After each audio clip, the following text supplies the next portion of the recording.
আসসালামু আলাইকুম ওয়া রাহমাতুল্লাহি ওয়া বারাকাতুহু। এসএসসি 2024 সালের শিক্ষার্থীদের জন্য হিসাব বিজ্ঞান শর্ট সাজেশন বা ফাইনাল সাজেশন অল বোর্ডের জন্য। আমি প্রথম অধ্যায় থেকে কোনো কোশ্চেন আসে না, আমরা সৃজনশীল আসে না, তাই আমি প্রথম অধ্যায় থেকে কোনো সাজেশন দিইনি।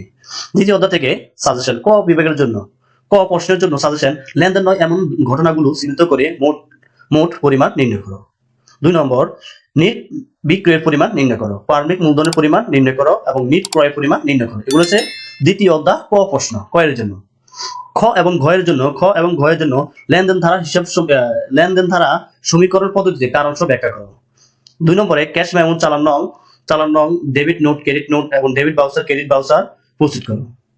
3 নম্বরে লেনদেন ধারা হিসাব সমীকরণের উপর প্রভাব দেখাও বা প্রমাণ করো যে এখানে প্রশ্ন আছে এ এ সমান সমান এল প্লাস ই। এইটা আমাদের সমীকরণ দেওয়া থাকে, প্রশ্নের মধ্যে অনেক সময় দেওয়া থাকতে পারে।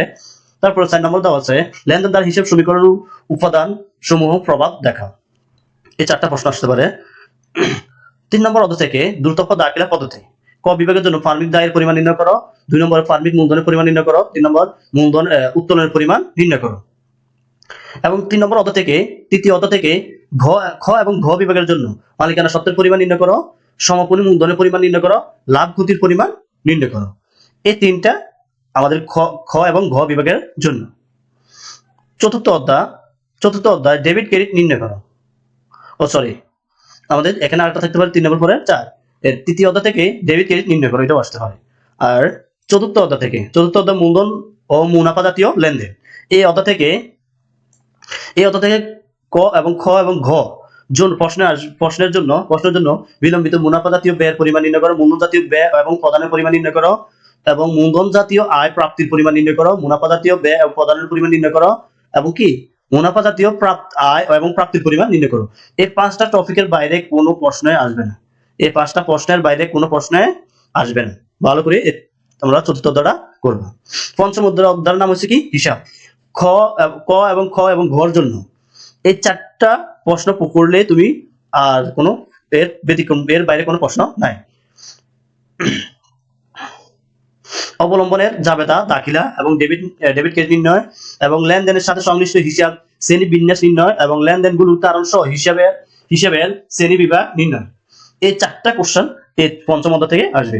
ষষ্ঠ অধ্যায় দেখো ক এবং খ এবং ঘ বিভাগের জন্য আনুষঙ্গিক খরচের পরিমাণ নির্ণয় এবং 2 নম্বরে ক্রয় বার্তার পরিমাণ নির্ণয়। 3 নম্বরে বিক্রয় ক্রয় এবং জাবেদা নির্ণয় এবং কি বিক্রয় ফেরত ক্রয় ফেরত জাবেদা নির্ণয় এবং সাধারণ জাবেদা দাখিলা। এই 5টা প্রশ্নে আসবে পঞ্চম অধ্যায় থেকে। সপ্তম অধ্যায় থেকে দেখো এটা ষষ্ঠ অধ্যায়। সপ্তম অধ্যায় থেকে দেখো সপ্তম অধ্যায় খতিয়ান।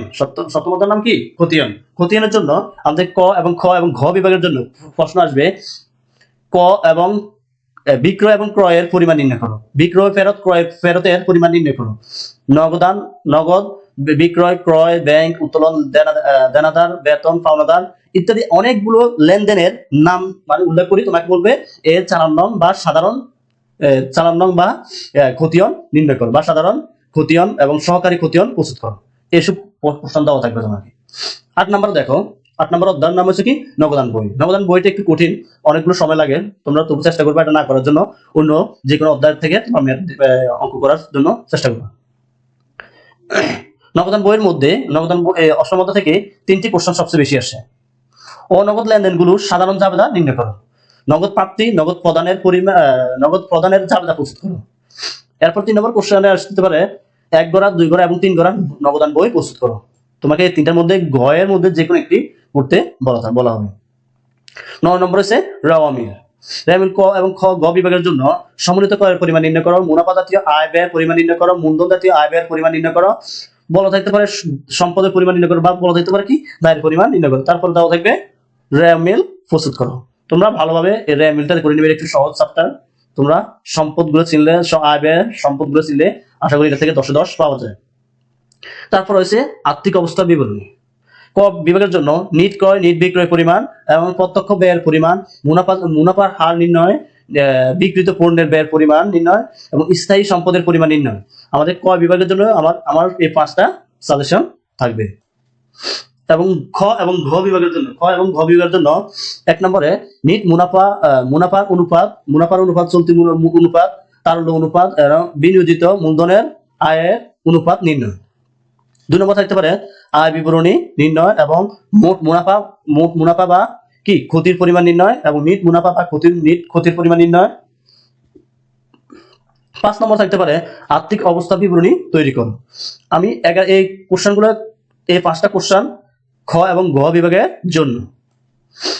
এবং দেখো 11 আর 12 আমি দিলাম না, এগুলো করার লাগবে না, এগুলোতে খুবই কোশ্চেন কমই আসে। তোমরা আমি যে সাজেশন দিছি কোনো ইউটিউবে এই সাজেশনটা দেখবে না। আশা করি তোমরা অবশ্যই চ্যানেলটা সাবস্ক্রাইব